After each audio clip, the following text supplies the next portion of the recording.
Welcome to Resistance Live. Since 2017, Resistance Live has been the go-to home for political and legal news and analysis through a decidedly progressive activist lens. I'm your host, Elizabeth Cronise McLaughlin. I'm a former Wall Street and human rights lawyer, a lifelong organizer, and a leadership and impact consultant for all those seeking to lead big progressive change in these incredibly challenging times.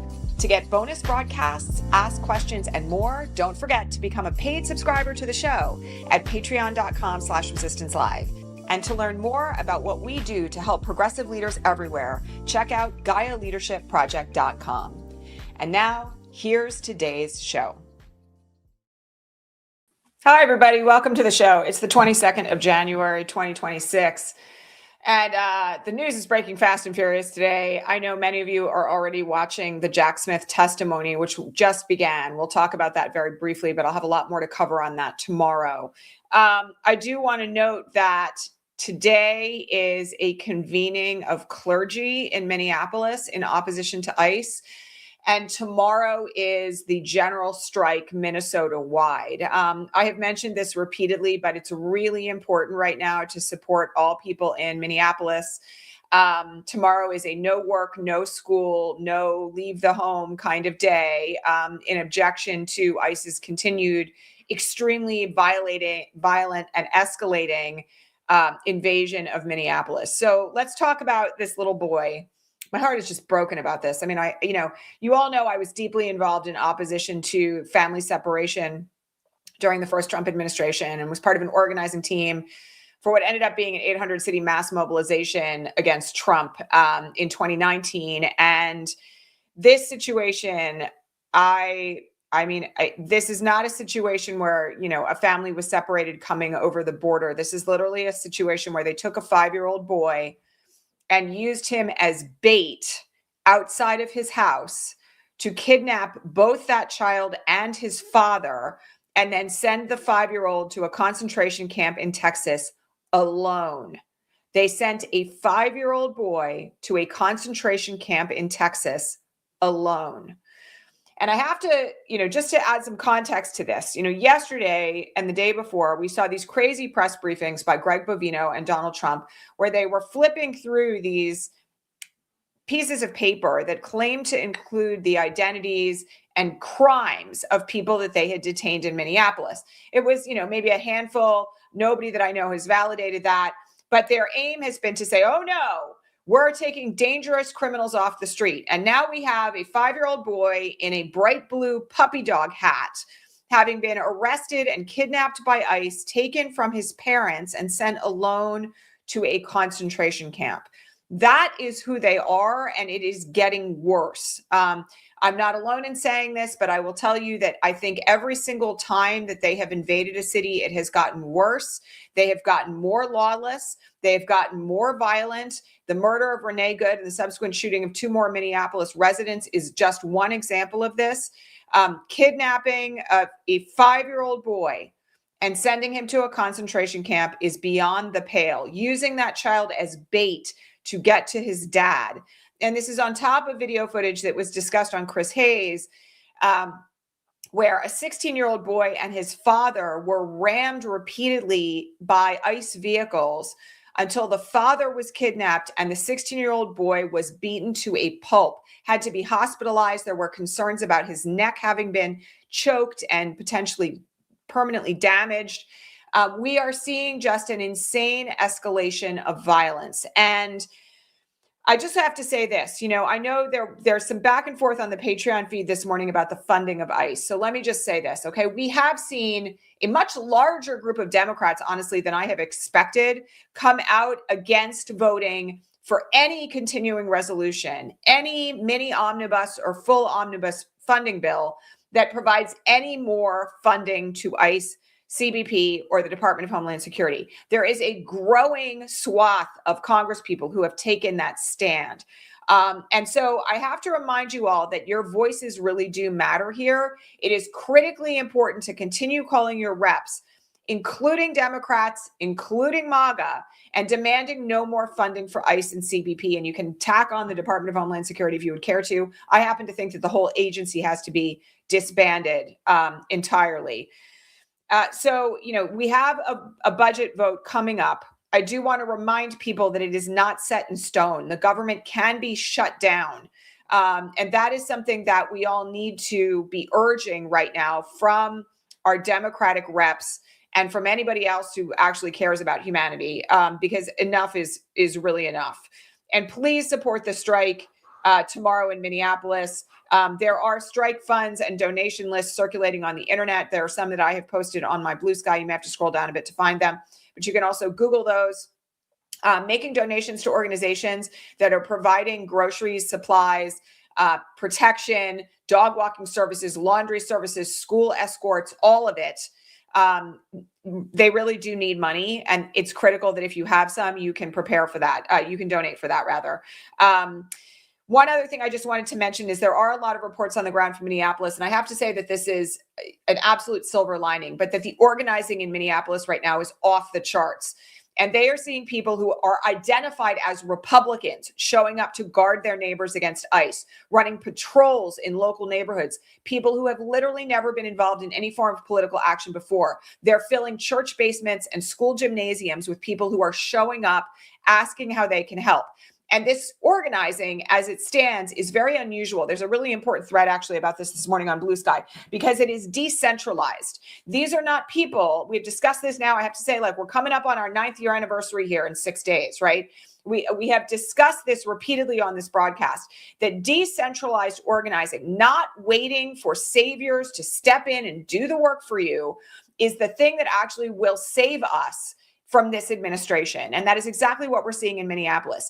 We're seeing decentralized, mobilized efforts that are coordinated through individuals, none of whom is necessarily, or like we're seeing leaders everywhere, not just like singular leaders or a handful of leaders. Like literally, these are groups of regular old people who are taking it upon themselves to organize their communities to keep people safe.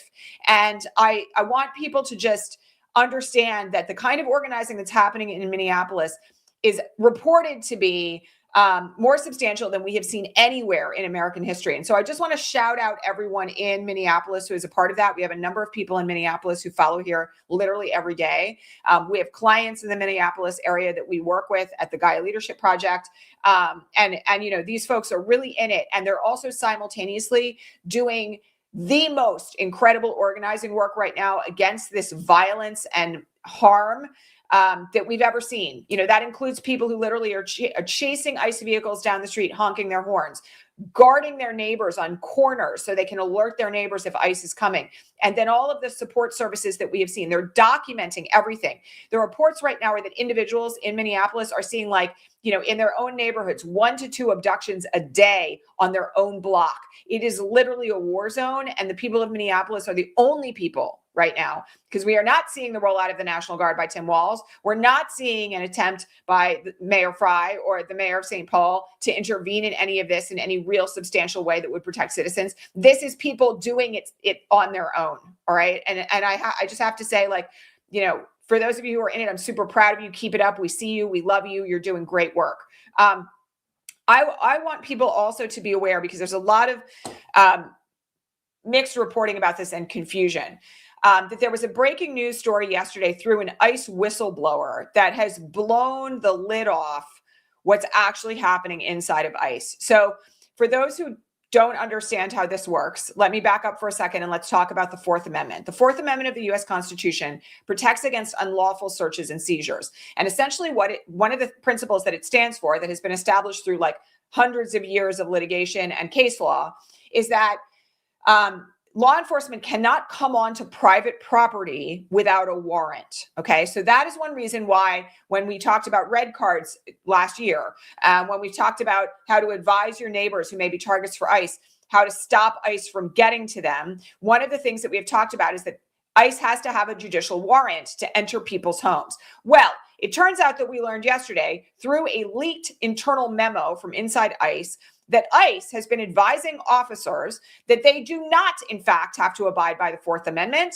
that they can enter homes and other forms of private property without a judicial warrant. I'm just going to tell you right now, that is per se unconstitutional and illegal and false. Okay, they literally have engineered a conspiracy inside ICE and CBP to evade the human and civil rights protections of the Fourth Amendment of the Constitution. So for those of you who have asked on the Patreon feed in here this morning, can they enter a home without a warrant? No, they absolutely cannot, but that's not stopping them, right?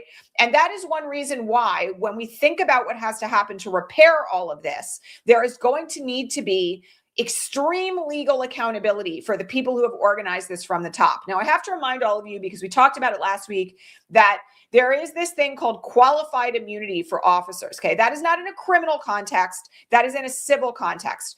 Officers cannot be sued for money for following policies that have been provided to them in their chain of command. Okay, so again, private citizens, U.S. citizens, for instance, who have been kidnapped, detained, beaten, and potentially deported by ICE cannot sue the individual officers, but they could potentially pursue tort claims against the federal government. All right.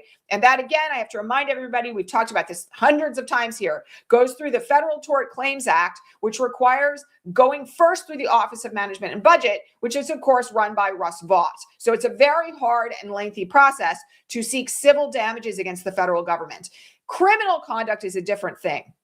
However, the difficulty here is that if this is a formal ICE policy, which it apparently is, and the way that they trained their officers in this was that they told them that this was the policy, but would not talk about it except in person. That, by the way, is consciousness of guilt, right? Because if they're not willing to talk about it and they're destroying evidence, which reportedly they have, of the policy itself, then they understand that what they are doing is per se unconstitutional, illegal conduct. All right. And the question that remains, and it will be a question that we are going to have to confront, is whether or not prosecutors in a future administration, or through the form of some style of Nuremberg trials, more on that in a minute, will actually hold these people accountable for the crimes that they are committing on a literally minute by minute basis right now in Minneapolis. We're a long way from that, unfortunately. I do think the exposure of this memo, that the ICE individual who actually leaked it has done all of us a tremendous service, because having that memo out in the public domain actually in and of itself can have a chilling effect on the conduct of ICE. It might prevent them from actually taking that action now that there is so much conversation about the fact that it is literally a violation of civil rights. And by the way, I will point out that in a functioning Department of Justice, the Civil Rights Division would be all over this, because the Civil Rights Division of the Department of Justice is ordinarily charged with things like making sure that if law enforcement or ICE or CBP or some other agency of the federal government violates the civil rights of individuals, those people will be prosecuted by the Department of Justice. So that is possible down the road. It's definitely not possible now. And the question that we have to wait and see right now is, what is the next response to this going to be from ICE? But I want everybody to clearly understand that just because ICE has evaded and has like really engaged in a conspiracy to evade CBP as well, and the senior officials who are responsible for this memo, they have engaged in what is fundamentally a criminal conspiracy to violate the civil rights of every person whose home they are invading. And that is no small thing. All right. So it is not, the policy has not changed. The law of the United States has not changed. What they have done is criminally conspire to evade the law of the United States, to persecute brown and black people inside the United States. And it's disgusting, like, just in case you couldn't tell from my tone of voice. All right. Speaking of Nuremberg, I just wanted to raise one thing here, because, you all know that I've been sitting here thinking about this issue for a very long time now, really, honestly, since Trump 1.0.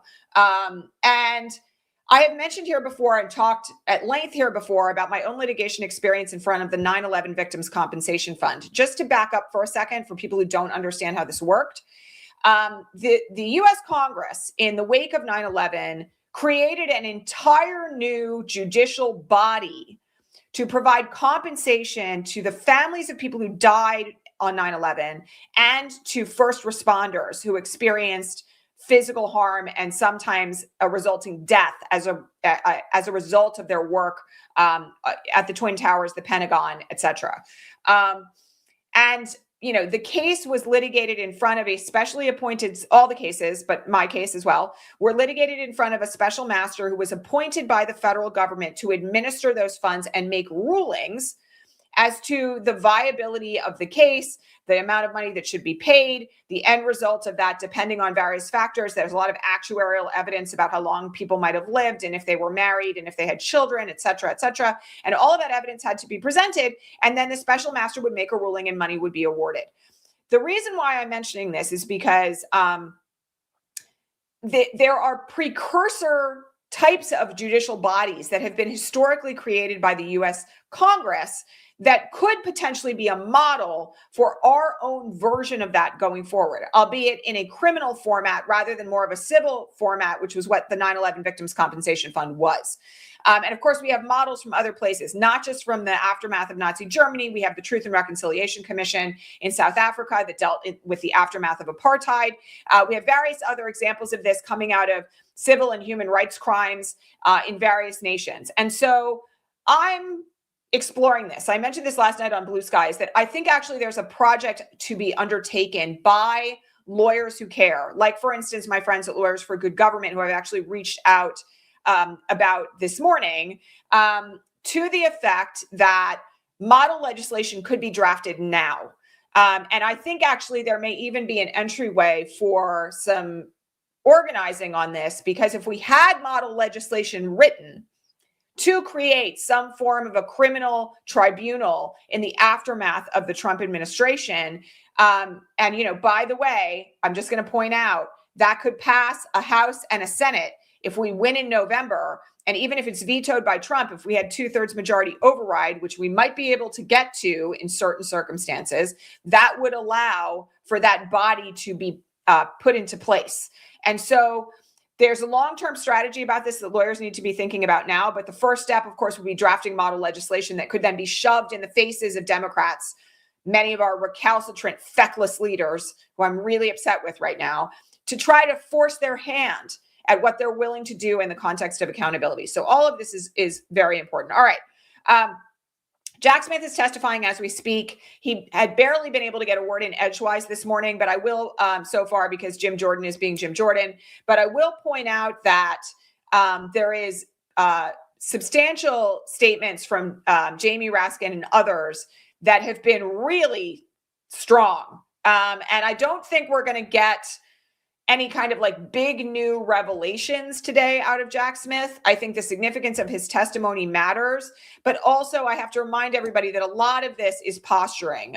Before I came on the air, a number of lawyers were on MSNBC talking about exactly this, that part of what's happening here is that Republicans are trying to create snips of video that then they can then use in fundraising campaigns. And essentially they're up there like attacking Jack Smith, attacking Cassidy Hutchinson, attacking the evidence, attacking the strategy. And they're doing all of it because they want to use it in their reelection campaigns. So I want to tamp down any expectations that Jack Smith's testimony today is going to have like any big breaking news around it. You never know, but I think it's highly unlikely. And I do think the good news about it is that it's an opportunity for Jack Smith to really present the truth of all the criminal conduct of the president in the aftermath of January 6th and the loss of the election in 2020. And we'll see what he has to say. So, there's significant stuff happening there, but at the same time, I'm not expecting like huge breaking news out of it today. Again, never say never. All right, the SAVE Act. So lots of discussion about the SAVE Act on the Patreon feed this morning. We talked about the SAVE Act a number of months ago. It has passed the House, and I'm going to remind everybody that the SAVE Act requires every individual voter to show proof of citizenship. Very dangerous. And particularly dangerous because there are name requirements that could prevent, for instance, married women where their ID and their legal name differ from being able to vote, which is one thing that has been brought up repeatedly about the concerns about the SAVE Act disenfranchising married women or married people who have changed their name. It is potentially up for a vote in the Senate. I have put on Blue Sky this morning an action guide, I believe it's from the League of Women Voters, about how to contact your senators about this particular bill. You should. Please call them and urge them to vote against the SAVE Act. Because the other thing I'm just going to say here is that it shifts the burden of responsibility from the federal government to every individual to prove their citizenship in order to be able to vote, which is insane. Like, again, this is like per se voter suppression, and this is a place where our voices really need to be heard. So please make those phone calls today and demand that your senator vote down the SAVE Act. Okay. I do want to clear something up here because there's a lot of people not understanding what's happening right now with the Epstein Files Transparency Act. And I want people to get a grasp on like the lay of the land for this request for a special master. So as we all know, Ghislaine Maxwell has been criminally prosecuted and convicted. Her case is still open in the Southern District of New York concerning various aspects of her compliance with requests for documents. All right. And that means that the judge who oversaw her criminal trial is still hearing motions and related issues concerning her conviction. All right. This is not unusual, by the way. It's not like oftentimes like somebody's convicted and then the court completely loses jurisdiction. That's not how things generally work. If there are post-trial motions, for instance, that relate to the case, they will be handled by the same judge. All right. So in that context, Representatives Cronise and Massey put an amicus curiae brief in front of that judge. Now, for people who don't know the legal Latin lingo, an amicus curiae brief is a brief that is referred to as a friend of the court brief. It does not mean that there is a pending case or controversy concerning enforcement of the Epstein Files Transparency Act before that judge. Quite the contrary, actually. Okay. But they tried to slide this in and request, because Ghislaine Maxwell's people have not been turning over documents to the Congress as requested. They asked for a special master to be appointed in that case to oversee the documents in order to make sure that the Epstein Files Transparency Act was complied with in the context of Ghislaine Maxwell. This judge correctly, I'm just going to say this, correctly ruled yesterday that he did not actually have the authority to oversee enforcement of the Epstein Files Transparency Act. The case and controversy pending before him is the criminal case against Ghislaine Maxwell. So one of the things that I want people to understand, because people are really up in arms about this, is that Cronise and Massey kind of tried something here that essentially would have been like stretching the law. And the judge is right, that the judge does not currently have a case before him that is about the enforcement of the Epstein Files Transparency Act. So the judge denied the appointment of a special master because the judge does not have jurisdiction over that enforcement. That does not mean it's all dead. And again, this is one reason why like the reporting on this, if you only read the headlines on this shit, you will not understand at all what's going on. And I also have to say that, generally speaking, the mainstream media is doing a deep disservice to the general public about what's actually happening with regard to the Epstein files. So the next step in this is for Massey and Cronise and any other congressperson who wants to sign on to it to file a separate federal court action seeking relief. All right. And they have the authority to do that. They are representatives of Congress. There is not really going to be an argument that there's not standing. We talked about this a couple of days ago. Yes, the DOJ is claiming there's not standing. They're lying. All right. So I would expect that the next step here is going to be a separate newly filed federal court action by Cronise and Massey and anybody else who wants to join, seeking enforcement against the Department of Justice. That will also include, by the way, a renewed request for a special master. Okay. And so from the standpoint of, like where we all are, okay. And again, I know this is very frustrating, but you have to understand that we are not anywhere near one and done on the Epstein files. Okay. There is a multitude of paths that Massey and Cronise can take here, and they are taking them. All right. And some things we will win and some things we may not win, but that does not mean that the Epstein files issue is going away. All right. And my suspicion is that they were waiting for a ruling from this judge in the Southern District of New York, because if the judge had appointed a special master, they wouldn't need to file a separate lawsuit before proceeding with the separate lawsuit, which will come next. All right. So folks need to kind of like get grounded. Again, this is one of the reasons why we're here. But I want people to understand that I'm actually not surprised by this loss in the context of what came up. And also that this is far from the end of the story. All right. And, again, I have to point out that people who are very uninformed and people who are doomsayers and naysayers are running around all the time right now saying nothing's happening. Right. They're getting away with it. And I have to remind people that like the enforcement mechanisms have just started to be invoked, right? And you know, we have a path for this. It may not be as fast as most people want. Yes, the DOJ is evading. There's literally no question about that. But for people who are like, they're getting away with everything, nothing's happening, the response to that has to be like, actually, Massey and Khanna already put a request before a judge, and now they're going to go put another one before a judge. That's actually what has to happen. And, you know, I know people are disappointed, but they're doing the right thing. All right. So that's where that is. Okay. Reminder for anybody who missed it yesterday or the day before, our schedule here on the broadcast is changing.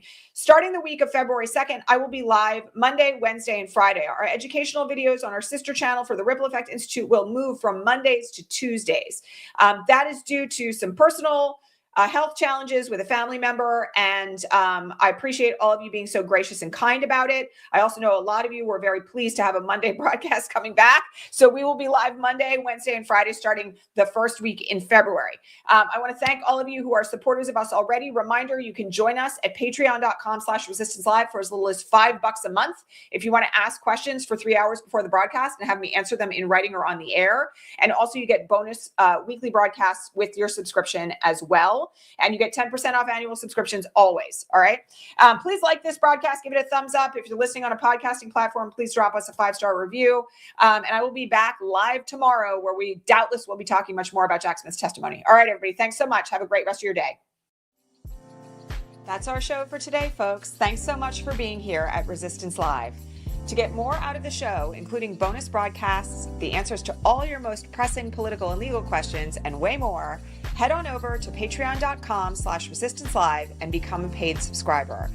And don't forget to hit subscribe here on your favorite podcasting platform to make sure that you never miss an episode. See you next time.